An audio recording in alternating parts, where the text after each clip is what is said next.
Woods Farm here. Just got back from a trip down to upstate New York to Thing Parts and picked up a bunch of stuff.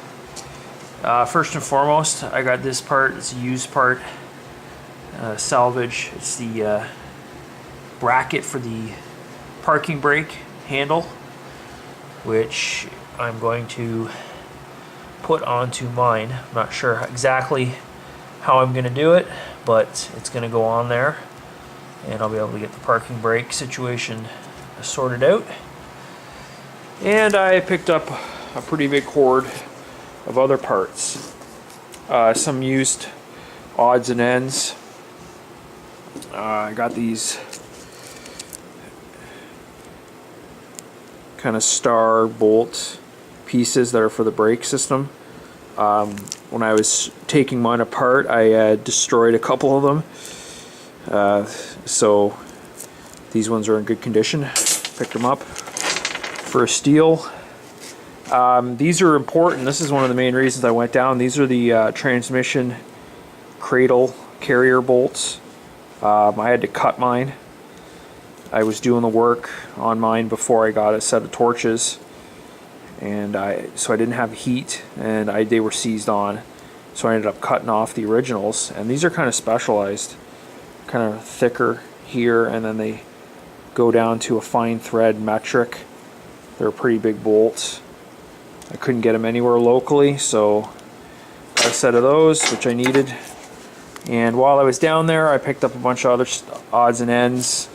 I got this brake line kit. Basically, it's pre-cut, and the ends are got the proper flanges on them already, and the fittings are already on there. So you just got to bend them to shape. I think it was 33 bucks, and I think that was well worth it considering the amount of time I would have had to spend putting the proper flares on the end. And by the time I bought the line and all the fittings, I think pretty good deal on that. And I picked up a lot of kind of rubber O-rings and flanges and stuff. This is a kit for the parking brake. So a new spring, a lever, and all the hardware that go to the parking brake handle. I got some new parking brake cables and a new clutch cable.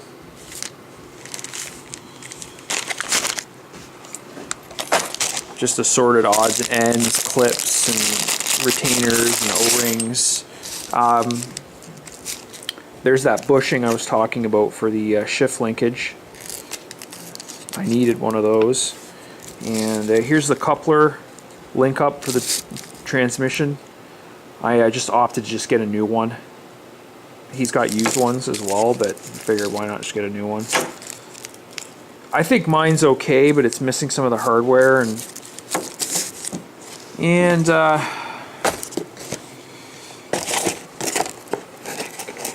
this guy.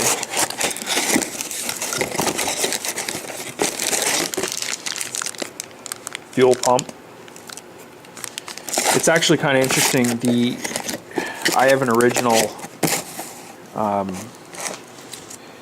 VW marked fuel pump on my engine, which looks really cool. It has the VW symbol and a part number, and it looks okay, but it's leaking. I think one of the seals or gaskets dried up in it, and it's leaking from somewhere. So a rebuild kit is actually like double, if not triple, the price of an aftermarket fuel pump.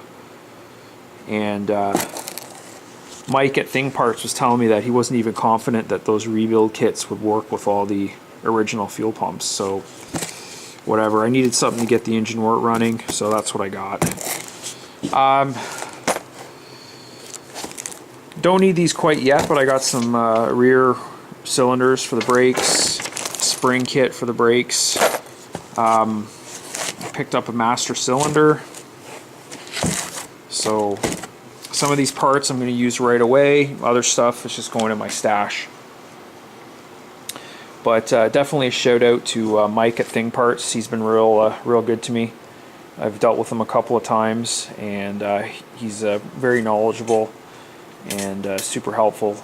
So if you have any issues, you need parts for a thing, he's got a lot of used parts, which is a really great thing. If you need a patch panel for something that's rusted out, or you want to save a bit of money on some used parts, he's definitely the guy to go and see.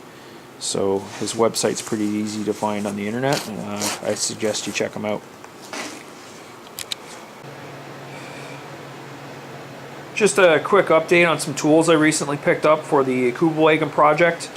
I borrowed from a buddy this metal cutoff saw, which is going to be super useful when it comes to working on the Kubelwagen, because I have to use cut up a whole bunch of bar stock and square tubing and stuff to start building the framework.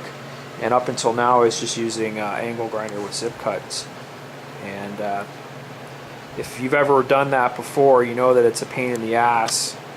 You know, it's okay for a couple of cuts here or there, but the discs are expensive, they don't last, and it's just a pain in the ass. So this thing is going to be way faster, and it's mostly going to save time.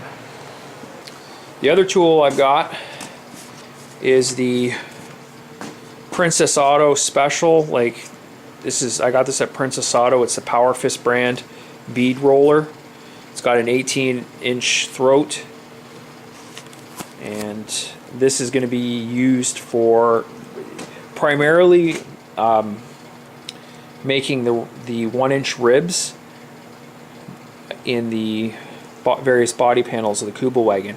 I do have to order a special die for that to make that type of a rib. This bead roller, it came with a set of 6 3 flanging dies and 3 round beads. The flanging dies are going to come in handy. You can see this is a test run that we did after we got everything set up. It works pretty good, and this is will allow you to kind of overlap panels and have a kind of put a weld down and have everything flush.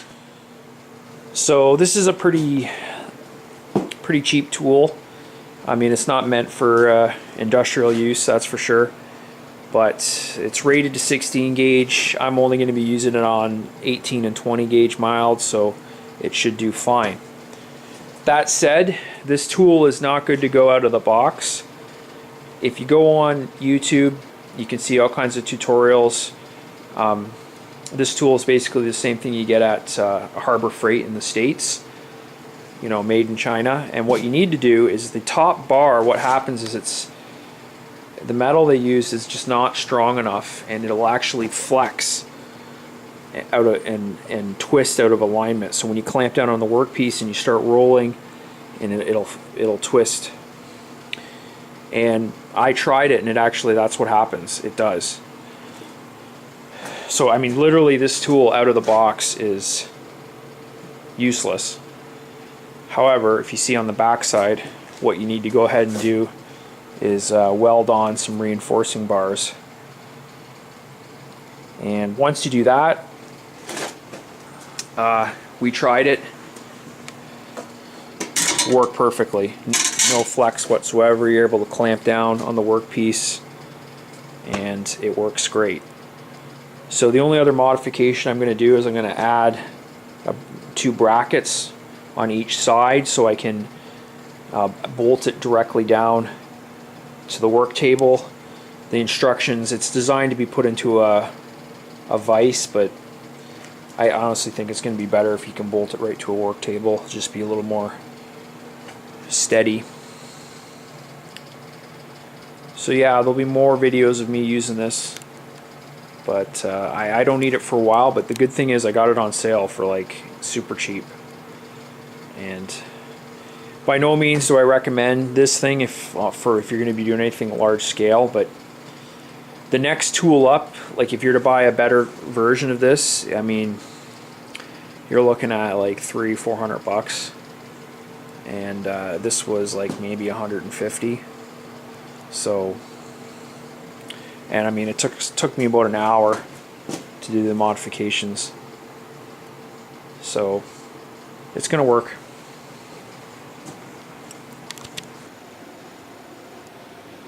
Got this cool sticker from Thing Parts. Before it was a thing, it was a Kubelwagen.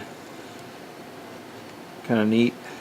And my wife suggested I need a sticker that says before it was a Kubelwagen, it was a thing. And that would be more appropriate, I guess, in my case.